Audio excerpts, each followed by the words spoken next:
It's official. ICE is a target. They shot a cop in the neck.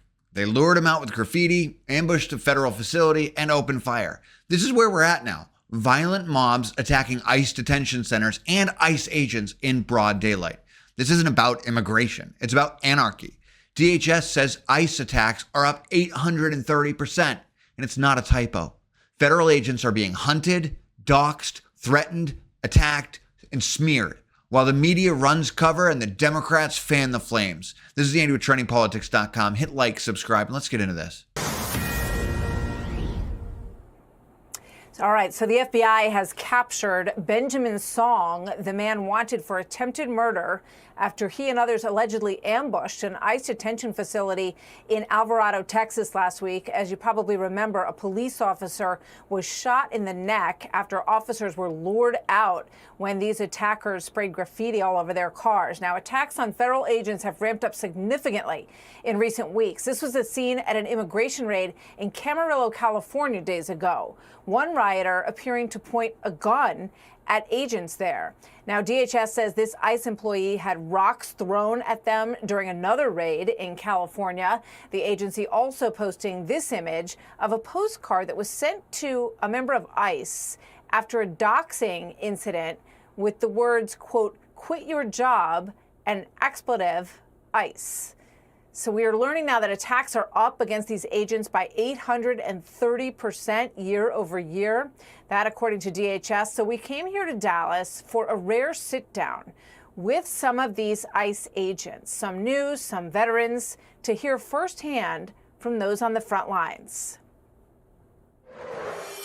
I just want to thank you all for welcoming us here to the ICE headquarters in Dallas. It's great to be with all of you, and thank you for taking the time out of your day to speak with us. If you could just tell me, your first name, how long you've been with ICE. Let me start with you. My name is Daniel, and I've been with ICE a little under 2 years. How do you like it so far, Daniel? Oh, I love it. Good for you. Paul, you're the veteran in the group, right? Yes, I am. Once again, Paul, and I've been with ICE for about 15 years now. My name's Selena. I've been with ICE for about 2 years now. Love what I do. Worked hard to get here. Andreas. First of all, thank you for having me. I've been with ICRO for approximately 9 years. So you've all obviously are more well aware than others about what's been happening. There's an 800% increase in attacks against ICE agents across the country. We've seen what happened in Prairieland, Texas. Paul, does your family worry about you and your work? Yes, my family does. They understand this lifestyle. We've been doing this for about 15 years. I've been in government service for the majority of my adult life, and pretty much it does, bring a fear for me on a regular basis. We do a lot of different types of work, gone sometimes, and there's always that concern. I try to tell them, no news is good news. Somebody's going to contact you if something happens. So there's always a sense of fear out there for you. We have a lot of reports, Daniel, of people being doxxed, of their personal information coming out. I spoke with a reporter yesterday who covered a story out of Boston where there's a guy that lives in the Netherlands who is banking information and putting it out on social media and spreading it to where your operations and raids are going, all of you. What do you think about, what goes through your mind when you hear that? I think something that's a little different that's been happening here recently. I think police officers have always had a camera in their face in recent times, and it's just something that we have to adapt to. Selena? It kind of makes you be more, vigilant and say how these people are wanting. We're here to protect the public. We're here to enforce immigration enforcement. I'm very proud to say that I work for ICE, and to have to take off my polo or hide behind so that way my family is not put in danger or my colleagues are not put in danger. And I'm very, like I said, proud to work for ICE and to have to kind of put my polo down or my badge away for the safety of us and, of everybody. I want to play for you a soundbite from Senator Alex Padilla. Listen to this. What if I was outside of Home Depot, because I like to do some work around the house, not dressed in a suit? Would I be a target of ICE enforcement under Tom Holman? Probably. And it's just wrong. So the senator's worried that if he's outside a Home Depot, he could be arrested by ICE. What's your reaction to that, Paul? For me, I believe that, honestly, it wouldn't happen. There are protocols to how we operate out there. We're not out just randomly arresting individuals. There's a process to it.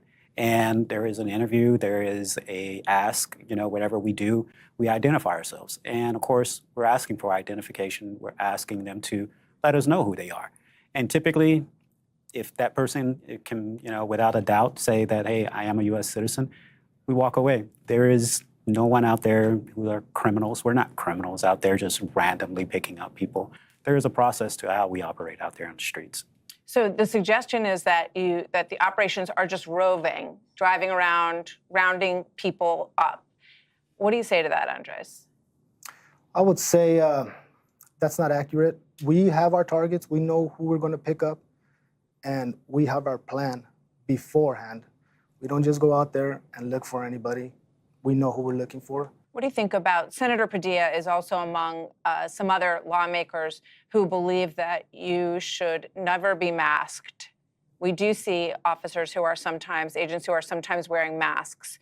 Why are they wearing masks? And should there be, is there a good reason for that? What would you say to him? Because like you just mentioned, they're putting their information out there. I mean, you stated yourself that they're putting it out there to put our identity out there. And this is different from what's happened in the past. Like I said, police officers have always had cameras in their face in recent times, and this is being done intentionally, to put our information out there. It's not just our face. They're trying to get our information out there.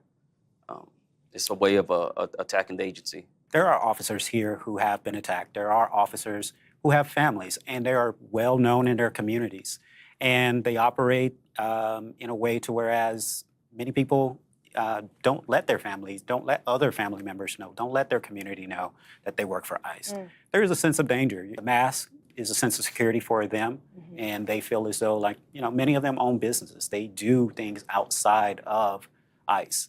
And it isn't the same world. It isn't something that, in a sense, right, we can be proud of our job, but people are not proud of us, and we are target, right? These agents didn't sign up to be sitting ducks. They signed up to enforce the law, and they're still showing up, despite the threats, despite the lies, despite the politicians slandering them on national TV. ICE isn't the problem. Weak, cowardly leadership from the left is the problem. Sanctuary cities are the problem. Open border fanatics are the problem. And every attack on these ICE agents should be treated for what it is: domestic terrorism. The media won't say it, but we will. These agents are heroes, and it's time we start acting like it. This is Andy with TrendingPolitics.com. Stay informed, stay vigilant, and I'll see you next time.